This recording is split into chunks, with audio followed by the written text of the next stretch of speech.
हाँ जी, जैसा कि आप लोग देख सकते हैं यहाँ पर हमारे सामने एक फेसबुक एड्स की रिपोर्ट है जो कि हम लोगों ने बनाई हुई है लुकर स्टूडियो के अंदर। और जो तरीका हम लोगों ने यूज किया वो एक थर्ड पार्टी कनेक्टर का हम लोगों ने इस्तेमाल किया है, विच इज सुपरमेट्रिक। जैसे कि हम लोगों को पता है कि डायरेक्टली हम लोग फेसबुक एड्स को इंटीग्रेट नहीं कर सकते लुकर स्टूडियो से, जैसे कि हम लोग बाकी के गूगल के प्लेटफॉर्म्स को बड़ी आसानी से कर सकते हैं। लेट्स से अगर हमें एनालिटिक्स की रिपोर्ट बनानी है तो बड़ी आसानी से एनालिटिक्स को या गूगल सर्च कंसोल को हम लुकर स्टूडियो से कनेक्ट कर सकते हैं, बट फेसबुक एड्स को डायरेक्टली हम नहीं कनेक्ट कर सकते। हमें जो थर्ड पार्टी कनेक्टर्स हैं उन्हीं की हेल्प लेनी पड़ेगी। तो सबसे पहले आपको क्या करना पड़ता है, अगर आपको किसी कनेक्टर की हेल्प से जो रिपोर्ट है वो बनानी है, तो जब भी आप ऐड डेटा के ऊपर जाएंगे, राइट, तो नॉर्मली अगर हमें कोई प्लेटफॉर्म सेलेक्ट करना होता है तो हम यहाँ सेलेक्ट कर लेते हैं, अदरवाइज आपको यहाँ पर फेसबुक के ऊपर जाना है। और इसकी पूरी प्रोसेस मैंने पिछले वीडियो में बताई हुई है, और यहाँ से आपको वो कनेक्टर सेलेक्ट कर लेना है। कनेक्टर को सेलेक्ट करने के बाद आपको ऑथराइज करना पड़ेगा उस कनेक्टर को, ताकि वो फेसबुक को भी यूज कर पाए और पैरेलली वो लुकर स्टूडियो को भी यूज कर पाए। So once the authorisation is made, उसके बाद आपको आपका जो अकाउंट है वो सेलेक्ट करना पड़ेगा, जिसकी रिपोर्टिंग आपको यहाँ पर करनी है फेसबुक अकाउंट की।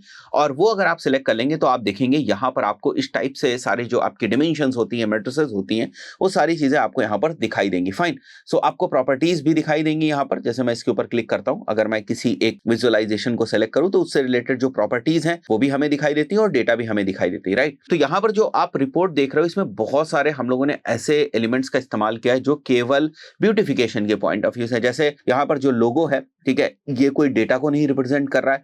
यहाँ पर जैसे कि अगर आप देख रहे हो ये चीज जो आपको यहाँ पर रिपोर्ट का नाम लिखा हुआ दिख रहा है, ये किसी डेटा को रिप्रेजेंट नहीं कर रहा है। उसी तरीके से जो ब्लू कलर के आप बॉक्सेस देख रहे हैं ये सारे विजुअलाइजिंग एलिमेंट्स हैं। इसी तरीके से ये वाला जो बड़ा आप एक बॉक्स टाइप का देख रहे हो उसके अंदर हम लोगों ने यहाँ पर चार्ट विजुअलाइजेशन रखा हुआ है, उसके अंदर हम लोगों ने यहाँ पर स्कोर कार्ड वाले विजुअलाइजेशन रखे हुए हैं, एक हम लोग यहाँ पर हेडिंग रखी हुई है।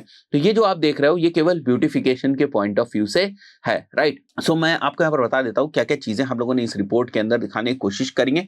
पूरी रिपोर्ट अगर मैं बनाने जाऊंगा वो थोड़ा सा टाइम टेकिंग प्रोसेस है और आप लोग भी उसमें बोर हो जाओगे, इसलिए मैंने पहले से ही रिपोर्ट बना के रख ली है ताकि मैं आपको जल्दी जल्दी समझा सकूं कि इस रिपोर्ट में क्या क्या चीजें। एक और बहुत इंपॉर्टेंट चीज मैं आपको बताना चाहूंगा, जब कभी भी आपके सामने कोई रिपोर्ट आए और आपको समझ में नहीं आ रहा है कि ये विजुअलाइजेशन कौन सा है, लेट से आप यहाँ पर जाते हैं और आपको ये नहीं समझ में आ रहा है कि जो सीपीसी लिखा हुआ है ये किस टाइप का विजुअलाइजेशन है, किस टाइप की इसमें स्टाइलिंग वगैरह करी गई है इस पर्टिकुलर एलिमेंट के ऊपर, तो आप क्या करें, सिंपली इसको सेलेक्ट करें और आपको यहां पर दिख जाएगा कि यहां पर जो है इसको एज अ चार्ट यूज किया गया है। इसका जो सेटअप है, डेटा सोर्स है वो फेसबुक एड्स है। इसमें जो मेट्रिक हम दिखा रहे हैं वो सीपीसी ऑल मेट्रिक दिखा रहे हैं, राइट। और इसमें जो स्टाइलिंग करी गई वो कौन सी स्टाइलिंग करी गई वो भी आप देख सकते हैं। कॉम्पैक्ट किए गए नंबर्स को कंपैरिजन मेट्रिक यहाँ पर हम दिखा रहे हैं, ठीक है। प्लस माइनसेस को हम ग्रीन कलर और रेड कलर से रिस्पेक्टिवली हम लोग दिखा रहे हैं।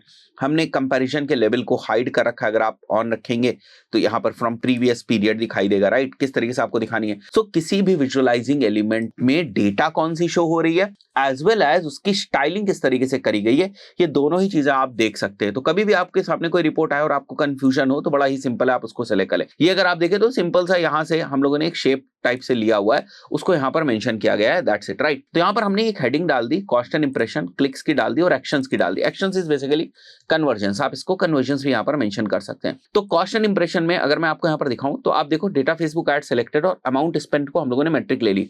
भाई ये एक स्कोर कार्ड है ना, तो स्कोर कार्ड में डिमेंशंस नहीं होती, केवल मेट्रिक होता है। तो यहाँ पर हमने अमाउंट स्पेंड दिखा दिया, यहाँ पर सीपीएम दिखाया, यहाँ पर इंप्रेशंस दिखाया। इसी तरीके से क्लिक्स के रिस्पेक्ट में हम लोगों ने क्लिक्स ऑल दिखाया हुआ है, सीटीआर ऑल दिखाया हुआ है और सीपीसी ऑल दिखाया हुआ है। उसी तरीके से हमारे कितने कन्वर्जन्स आए उसके विषय में हम लोगों ने वेबसाइट कन्वर्जन्स यहाँ पर दिखाए हुए हैं। जो पिक्सल हमारे कन्वर्जन्स रिकॉर्ड करते हैं ना, ये वो वाले conversion. Let's say thank you page के विजिट होने को हमने एक कन्वर्जन बनाया हुआ था जो कि पिक्सल रिकॉर्ड कर रहा था, तो इतने हमारे 51 जो है वो थैंक यू पेज विजिट्स आए हैं, कन्वर्जन्स आए रिस्पेक्टिवली, राइट। वेबसाइट कन्वर्जन्स का जो परसेंटेज है वो क्या है, ठीक है, और कितने रुपए का हमें एक कन्वर्जन पड़ रहा है, कॉस्ट पर कन्वर्जन, वो सारी हमें इन्फॉर्मेशन दिख रही है।